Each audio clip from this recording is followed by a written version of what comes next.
పురుషుడు చేయవలసినవి 1.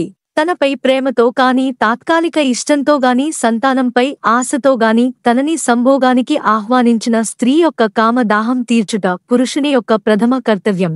2. సంభోగము పురుషుని యొక్క శక్తికి పరీక్ష లాంటిది.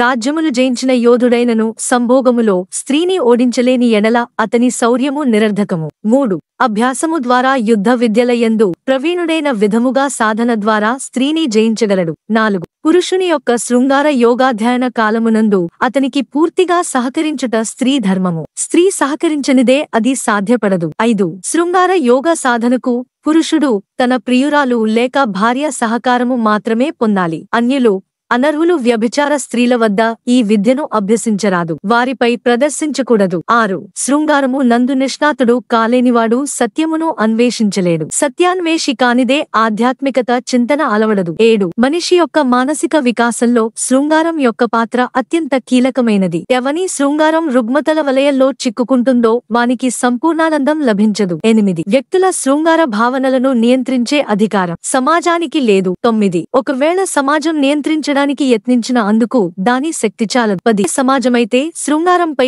ఎక్కువ ఆంక్షలు విధిస్తుందో అచ్చట స్త్రీ పురుషుల మధ్యనున్న బంధాలలో ఔన్నత్యం నశిస్తుంది. కాబట్టి పురుషుడు వీరి మాటలు వినకూడదు. 11. మానసిక రుగ్మత వలన శరీరములో శక్తి క్షీణించుట వలన జీవిత భాగస్వామి లేక ప్రియురాలి ప్రవర్తనతో విసుగు చెందినందువలన వృద్ధాప్యము వలన సంభోగేచ్ఛ తగ్గుట గాని పూర్తిగా నశించుట గాని జరుగును. అట్టి స్థితిలో ఆచరించడి బ్రహ్మచర్యము వలన ఆధ్యాత్మిక జ్ఞాన సంపద పెరగదు. 12. యుక్త వయస్కులైన స్త్రీ పురుషులు ఏమి చేయవలనో ప్రకృతి నిర్దేశించి యున్నది. అందుకు భిన్నముగా ప్రవర్తించమనుట అల్పత్వం.